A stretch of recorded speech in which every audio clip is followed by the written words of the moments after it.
Somebody says, well, I used to read the books all the time. I've just gotten out of the habit. Then change it. Go back into your disciplines. If you've just gotten out of the habit, just get back into the habit.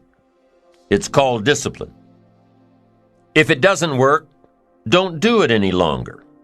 You can keep your fingers crossed if you want to and hope that it'll all straighten out.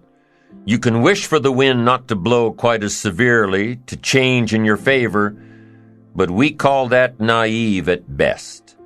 If the habits that you've gotten into aren't serving you, change them. You can't keep doing this any longer. Don't wish for a better wind. The key is to wish for the wisdom to set a better sail. Utilize whatever wind that blows to take you where you want to go. That is the philosophy I picked up at age 25, and it revolutionized my whole life. And here's what I found. I found it was easy. I became a millionaire when I was 31, and I found it was easy. Now here's my definition of easy. It was something I could do. I figure if it's something you can do, it's easy. But here's a little parenthesis. I worked hard at it. I made sure my disciplines were in line. I made sure my habits were good. I made sure I did all that I could. I found something that I could do, but I worked hard at it. I got up early, stayed up late, and worked hard from age 25 to 31. But what I did was easy, meaning it was something I could do. Well, you say, Mr. Rohn, if it was so easy, how come during those 6 years all those other people around you didn't get rich? Here's why. It's easy not to. How else would you describe it? That's it. It's easy to keep doing the things that don't work. It's easy to keep bad habits. It's easy not to develop the disciplines. It's easy not to. So how come I got rich and they didn't? Here's a philosophical phrase. The things that are easy to do are also easy not to do. That's the difference between success and failure, between daydreams and ambitions. Here's the key formula for success. A few disciplines practiced every day. And those disciplines have to be well thought out. What should you spend your time doing? Don't waste your time on things that aren't going to matter. But a few simple disciplines can change your whole economic future. Future with your family, future with your business, future with your enterprise, your sales career, your management career. A few simple disciplines. A few simple habits. Good habits. Repeated every day. Now here's the formula for failure. Errors in judgment. Repeated every day. All you've got to do is to have a few errors in your judgment and repeat them every day.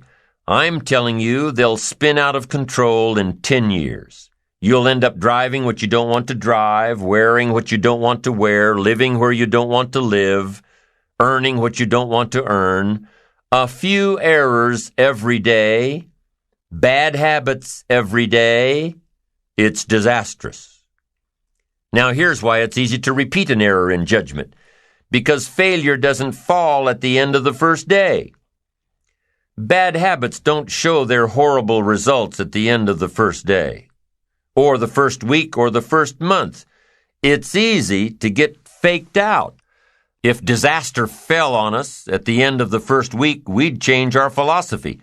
But it's so subtle. Errors in judgment, bad habits. They're so subtle, they get you a little off course, a little off course, a little off course. You keep drifting off course, and all of a sudden you're caught. So you've got the choice right now of one of two easies, easy to do or easy not to do. I can give you in one sentence how I got rich by the time I was 31. I did not neglect to do the easy things I could do for 6 years. I did not neglect. That's the key. I found something easy I could do that led to fortune, and I did not neglect to do it. The major reason for not having more of what you want in America, more health, more money, more power, more influence, more everything, the major reason is simple neglect. Neglect. And if you don't take care of neglect, it becomes an infection, and then it becomes a disease. So if you're in the habit of not doing it, doing all it takes to get ahead, get in the habit of doing it. Doing all it takes. That's the first benefit of positive reinforcement, building good habits. Now, the second benefit of positive reinforcement is that it creates the energy to fuel additional achievement. It gives you the drive to do more, to not only keep on doing what's right, but to do more of what's right. The disciplines that will help you grow and get ahead of it all. The knowledge that what you're doing is paying off creates more energy to keep going. How easy is it to get up in the morning when you know you're not doing all that it takes? It's not very easy at all. You can just lay there awake thinking, oh, what's a few more minutes in bed? It won't matter much anyway. Wrong. It does matter. It will matter. Now, how easy is it to get up in the morning when you're pouring it on, doing the best you can, anxious to get going, make progress toward your dreams? It's a whole different story. When you're resting to renew your reserves, it's much different than resting to avoid your day. When you're psyched up and excited for your life, when you're excited for what you've planned to accomplish for the day, it's amazing. You'll wake up before the alarm clock even tries to startle you awake. Your successes fuel your ambition. Your successes give you extra energy. Your successes pave the way for more successes. It's the snowball effect. With one success, you're excited to meet another, and another, and another. And pretty soon, the disciplines that were so difficult in the beginning, the disciplines that got you going, are now part of your philosophy. How do you know when you're successful? Do you have to be a millionaire? No. All we ask of you is that you earn all you possibly can.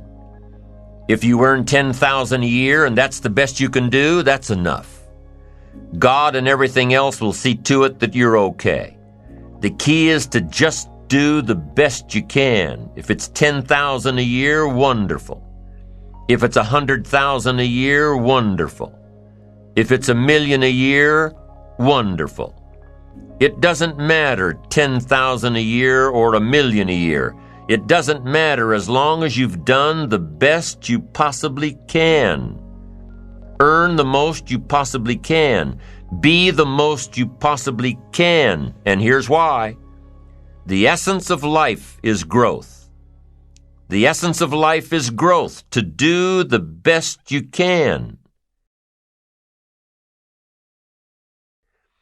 And here's what's interesting.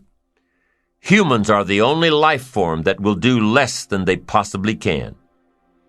Humans are the only life form that will settle for less. Every other life form except human beings strive to its maximum capacity. How tall will a tree grow? Approximately. As tall as it possibly can. You never heard of a tree growing half as high as it could. No, trees don't grow half. Trees send their roots down as deep as possible, stretch their limbs up as high as possible, produce every leaf possible and every fruit possible. As a matter of fact, you never heard of a human physically growing half. We keep growing until we're done. Now that's a part of life we can't control.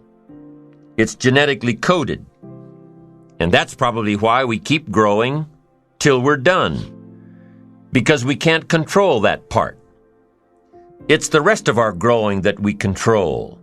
The growing of our minds, the expansion of our minds, that we can control. And that's what tends to get away from us. All life forms inherently strive to their max except human beings. Now, why wouldn't human beings strive to their maximum possibility? Here's why. Because we've been given the dignity of choice. It makes us different than alligators and trees and birds. The dignity of choice makes us different than all other life forms. And here's the choice: to become part of what we could be, enough to get by, or to become all that we can be. My best advice for you is to choose the all. Earn all you can, make all the friends you can, read as many books as you can, develop as many skills as you can, see as much as possible, do as much as possible, make as much fortune as possible, give as much of it away as possible. The max. There's no life like it. I'm telling you, once I got on track, I've never looked back. Pick up the challenge. Go for it. Take the best of the two easies. Take the root of it's easy to get ahead. It's easy to do all you can. It's easy to succeed. It's easy to have financial freedom. The more you do, the more you get.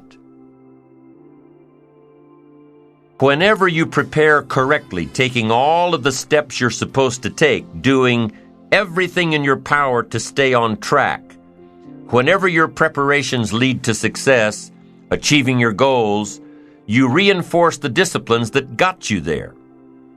Success leads to reinforcement of the proper disciplines. If what you're doing is working, keep doing it.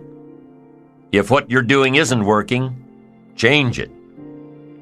When you are doing all that you can possibly do and are successful at reaching your expectations, keep doing it. Success is a reinforcement.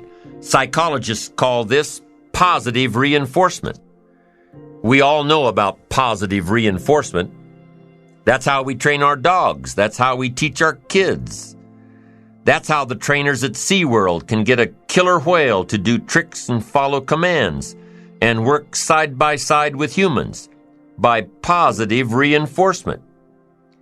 When you bring a brand new puppy home and try to teach him not to mess in the house, what do?